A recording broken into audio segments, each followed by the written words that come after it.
Chapter 10, Shattering His Worldview. Why did Fang Mo collapse after drinking too much alcohol? Fang Mo actually had an acceptable tolerance for alcohol. Even if it wasn't to the point of not feeling the effects after downing several hundred shots, it was rare for him to get drunk at a normal social event. Also, there weren't many people who could force him to drink, given his position in the company. The few who could wouldn't be jaded enough to slam the table and say, "Today, we're not leaving here until sunrise." Therefore, based on these 2 points, Fang Mo rarely found himself in a drunken state. That night was an exception, because it had to do with something more than alcohol. The main reason was that he had felt weak and dizzy since waking up that morning. He felt like he was going to have a fever. However, he had an urgent project to complete that day. And on top of that, he had an important client coming to Sanlin City for a business meeting. The debate between prioritizing his client or himself was short. He had to go meet this client. Believing that his body could handle the stress, Fang Mo hurried to work after swallowing 2 pills in his mouth. The long workday combined with the few drinks of alcohol at night made his slight fever worse. Fang Mo forced a smile throughout the meeting, and it wasn't until he left the hotel to go back to his car that his body reached its limit. He had barely reached his car when his stomach began to churn. The encounter with the ruffians and the cold breeze only exacerbated his situation. Therefore, Fang Mo's sudden fainting was not so surprising. Well, it wasn't that surprising to Fang Mo himself anyway. The siblings of the Ye family, however, were stunned by his sudden collapse. What happened? Ye Shuang asked warmly. How come he was fine when he was surrounded by all those scoundrels but passed out the minute I gave him my name? Little brother Ye rolled his eyes. Sister, it has nothing to do with that, okay? It's obvious that he passed out due to too much alcohol consumption. Well, from Fang Mo's pale face and deeply furrowed brows, even in his unconscious state, from these few clues, a random stranger would have a hard time differentiating whether the person had passed out due to drunkenness or a fever. Especially since none of the Ye family's siblings had studied medicine. Ye Shuang frowned. He collapsed after drinking too much alcohol. Geez. Why do all men have to be like this? Know your limits. So, what do we do now? Do we leave him here? Little brother Ye curled his lips and glanced at the body on the ground and said sarcastically, "Good idea, leaving him for the ruffian group to come back and steal him. In the condition he's in, they'll get more than just his wallet and car keys, they'll probably even be able to steal the clothes he's wearing. What about his cell phone?" Ye Shuang's brain was whirring. Maybe we can find his girlfriend's or family's number on it. As she spoke, she started to move. Finding the phone was the easy part, but the moment Ye Shuang opened it, she felt like crying. The siblings of the Ye family were caught in a conundrum. Were they supposed to leave someone on the side of the road after saving them? If that was the case, they might as well not have saved him earlier. Little brother Ye crouched beside Fang Mo for a long time without saying a word. His fingers touched the unconscious man several times before he said, "Since you're going to the hotel anyway, why don't you share a room with him?" Ye Shuang felt like kicking his little brother's butt and sending him flying. You have the audacity to suggest making your sister share a room with a stranger for the whole night. You traitor. Stop being a woman, after all, you're both men now. Little brother Ye retorted with a shrug. A normal man wouldn't have assaulted his sister in the night, considering the state she was in. Moreover, even if this man leaned that way, he would have to be able to physically suppress his sister first, and Ye Feng didn't think that was something a drunk man was capable of. Little brother Ye impatiently insisted, "Hurry up and make your decision. Leaving him lying on the ground like that is no solution. What if someone walks by and thinks we're trying to steal him?" Although she hated to admit it, Ye Feng was right. Since Ye Shuang couldn't really bring herself to leave her boss there in the cold, in the end, they had to drag him and drop him off somewhere. The real question was where. Like little brother Ye, since they couldn't contact Fang Mo's family and they were homeless since Ye Shuang had been kicked out of her home, there was really no other solution but to take Fang Mo to a hotel. They quickly made a decision, and dragged Fang Mo to the hotel with them. Perfect, I was itching to test my driving skills. Little brother Ye rubbed his hands together happily. Since I got my driver's license, I haven't had a chance to practice. Last month, Dad finally promised that he would buy me a new car. I'll practice with his car first, lest I ruin the new car on the first day. Ye Shuang was silent because of guilt. She didn't know if she should tell her little brother or not. His dream car would probably remain a dream. The reason was none other than her new ID card. The new ID card was expensive, costing tens of thousands of dollars. In other words, it had depleted 1/3 of the Ye family's savings. Why had the family saved so little? Well, the only breadwinner in the Ye family was Father Ye. Not only did he have to support his 2 children, but he also had to pay for their school fees, book fees, entrance fees, etc., so that they could have a good education. Raising one child was expensive, let alone 2. Therefore, several tens of thousands of dollars were already enough. What about the children's future? Well, for little brother Ye, both parents Ye thought that a grown man should be able to take care of himself. If he wanted to buy a house or a car in the future, they could sponsor the down payment, but beyond that, he would be on his own. Whereas in Ye Shuang's case, Ye's parents were traditional in the sense that their family plan did not involve him after he got married. Therefore, whether it was a son or daughter, the Ye parents planned to get rid of them after they reached adulthood. Whether they ended up a criminal or a respectable citizen, it had nothing to do with them anymore. Thinking about little brother Ye's dashed hope, Ye Shuang coughed awkwardly to change the subject. Even if it's someone else's car, you have to be careful. Go open the door and help me put him in the back seat. Little brother Ye was in a good mood, so he obediently followed his orders.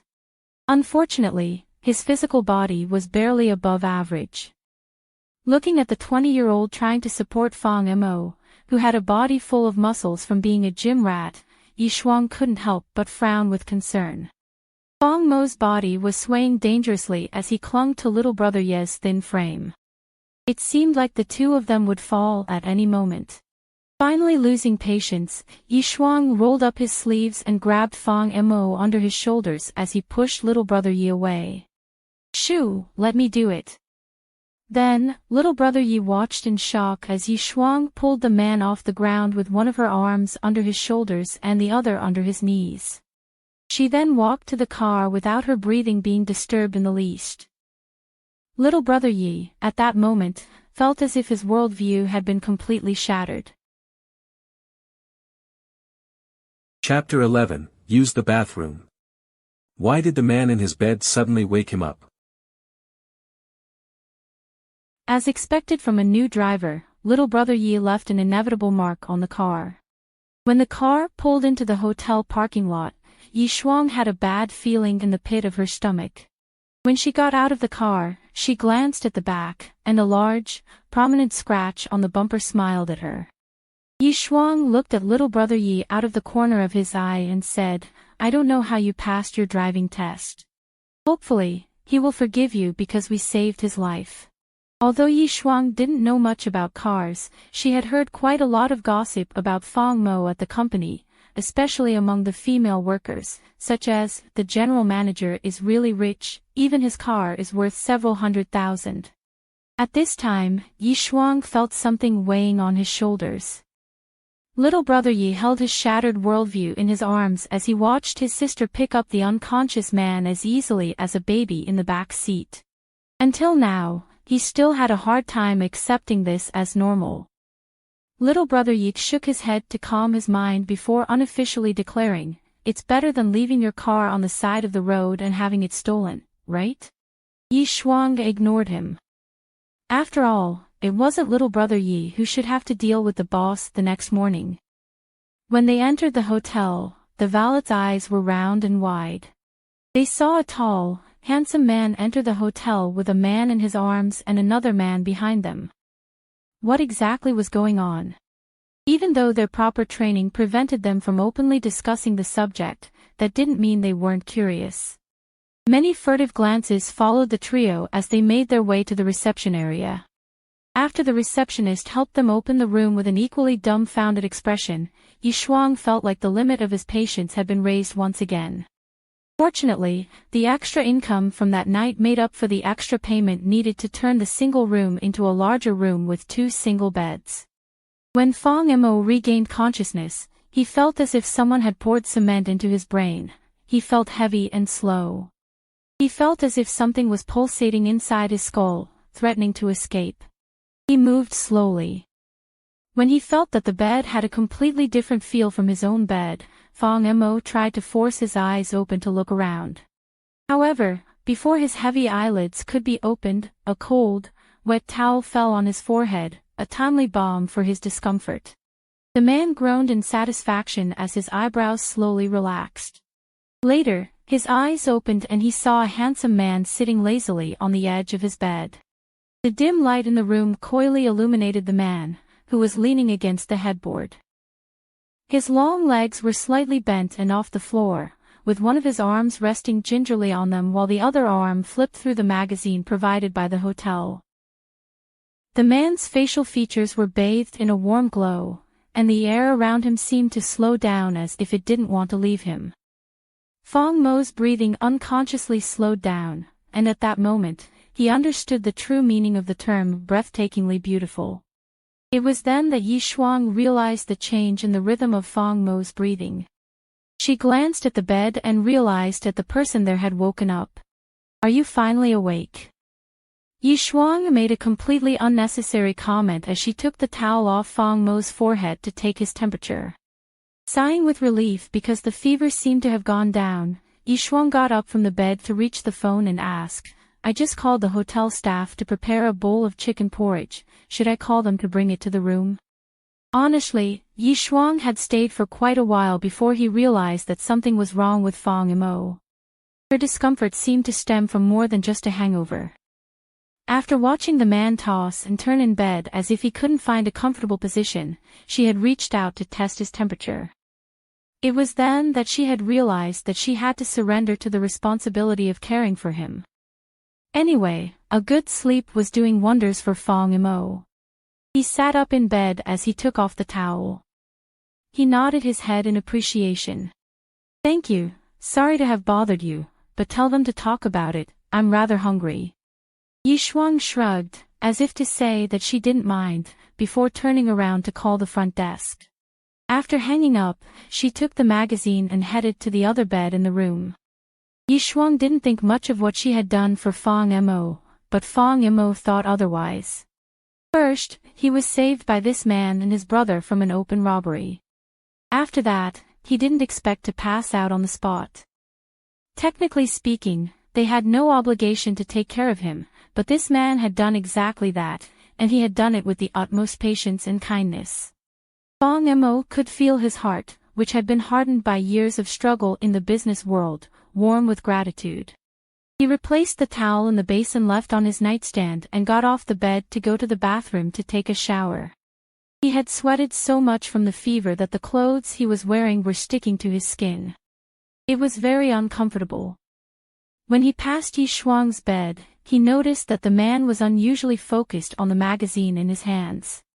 Driven by curiosity, Fang Mo stopped to ask, "Is the magazine that interesting?" After the question left his lips, Fang Mo realized how stupid it sounded. Alas, it was already too late. After all, since he was young, he had always been approached by others, and this was the first time he was reaching out to another person. The man in the bed looked up to look at him curiously. "What do you mean by that?" Fang Mo was silent for a moment before he coughed dryly to change the subject. "By the way, I really want to thank you for everything you did for me tonight. You shouldn't have stayed up to take care of me." "Don't mention it, I can't sleep after all." Ye Shuang wasn't lying. Since 1 a.m., a lot of information had kept filtering into her brain. From what she understood, it was the result of the memory inheritance brought by the alien cell. Her brain was a bit heavy from the information overload. Since it deprived her of sleep, Ye Shuang thought that she might as well help take care of the man. Fang Mo thought the man was just too courteous, so he didn't comment. However, he remembered the kindness in his heart so that he could return it in the future. After retrieving the pajamas from the closet, Fang Mo started to unbutton his shirt without thinking about it. After all, they were both men in the room, he didn't think too much about it. However, the moment he took off his shirt, revealing his strong and firm back, a pillow arced in the air accompanied by the sound of wind before hitting him firmly on the back. Then he heard a trippy male voice shout, "Please use the bathroom to undress." Chapter 12, How Do You Know It? Xiao Feng and Ye Shuang, How to Sleep. The night passed without incident. Since the next day was a Monday, Fang Mo had to take advantage of the last available hours to rest before working. Generally speaking, Fang Mo had a good impression of Ye Shuang. He was impressed by his appearance, admired his physical prowess, and above all, admired his kindness. Nowadays, it was rare to find a friend who could be described as kind. The only surprise for Fang Mo was that this new friend was curiously conservative. The incident of changing clothes earlier aside, even Ye Shuang's pajamas were something else. This was the first time Fang Mo had seen someone's pajamas buttoned all the way up in the middle of summer. Fang Mo was awakened by his biological clock at 7 o'clock the next morning. After putting on the clothes he had sent to the dry cleaners the night before and calling room service for breakfast, Fang Mo glanced at the man who appeared to have been asleep for hours. Worried that the man was an office worker who had a strict schedule, Fang Mo thought about it and walked over to shake the man awake just in case. "It's 7:30 in the morning, do you need to go to work?" asked Fang Mo politely. "I need to get to my business, so if you need a ride, just say so." "Go to work." Ye Shuang reflexively got up from the bed. She was about to nod before she realized the state she was in. "It's fine, thank you." Even if she had gone to report to work, probably no one would have believed her. Since the boss was standing in front of her, after a little hesitation, Ye Shuang helped herself to ask for a leave of absence from work. "By the way, I have a friend.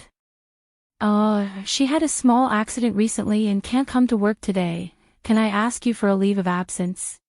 Ye Shuang looked at the confusion on Fang Mo's face, then realized what the problem was. She explained, "This friend of mine is part of your company. I know this from the business card you gave me yesterday." Fang Mo nodded his head in understanding. It was nothing to him, so he nodded easily. "Of course, what department is your friend from?"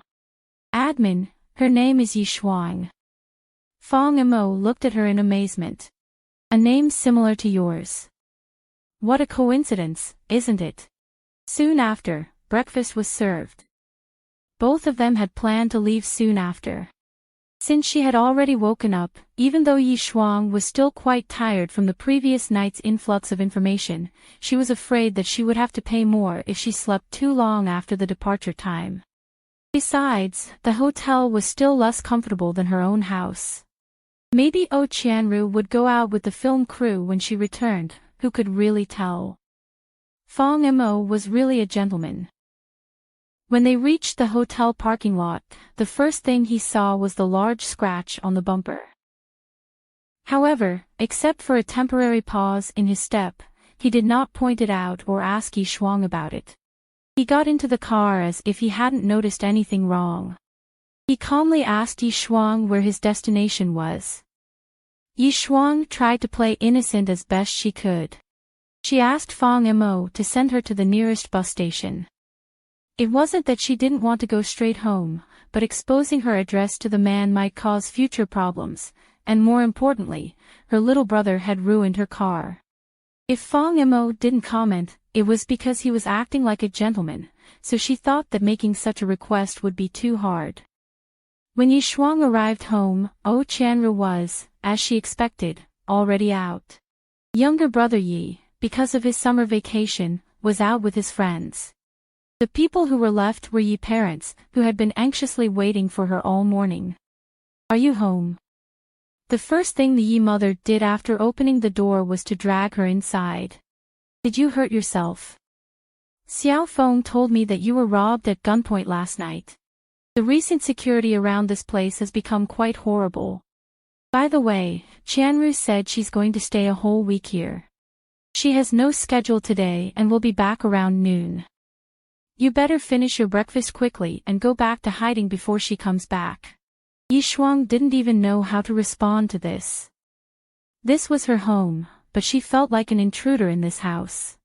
But I still want to sleep for a few hours. Ye Shuang sighed as she rubbed her temples. I can skip breakfast, I already had some at the hotel. I'll find something for lunch later outside. Your sleep can wait a little longer, interrupted Father Yi. Xiao Shuang, come with me to the study, tell me if there were any other changes in your body. Since the dramatic change, the person who had been most passionate about it was Father Yi. Maybe it was an effect of his profession, or maybe he was worried about his daughter, or quite possibly, it was a combination of both. In any case, Father Yi considered this an interesting research topic. In addition to the previous experiments, Father Yi now wanted to do some follow-up analysis. Ye Shuang was on the verge of tears. With all the information cluttering her mind, all she wanted to do was collapse on a bed and sleep. Was it really too much to ask? Ye Shuang tried to struggle. Dad, we can do this after I wake up. When you wake up, Qianru will already be home, Father Yi said in a stern tone. Aren't you worried about the condition of your body? You've always been such a helpless child, such a big change has happened to you, but you can treat it like it's nothing. Thus, Ye Shuang was dragged into the office by Father Yi. After telling him honestly that nothing else had happened to him and about the influx of information the night before, Father Yi was as excited as a greyhound winning the race. He spent the whole morning pestering Ye Shuang about this information. The clock struck noon, and Qianru called home to say that she would not be able to come for lunch. Ye Shuang was so touched by this stroke of luck that she felt like crying. However, just as she was about to retire to her room to sleep, she received a call from Fang Mo. Ye Shuang's first reaction after answering the call was surprise. How do you know my phone number? After a short silence, Fang Mo chuckled. The purchase receipts have the customer's number. The clothes you bought yesterday were all left in my car, don't you want to pick them up anymore? Ye Shuang was devastated. She sighed and said, I'll meet you at your company. Okay. Fang Mo agreed easily. But I have to meet with a client this afternoon, so come after hours.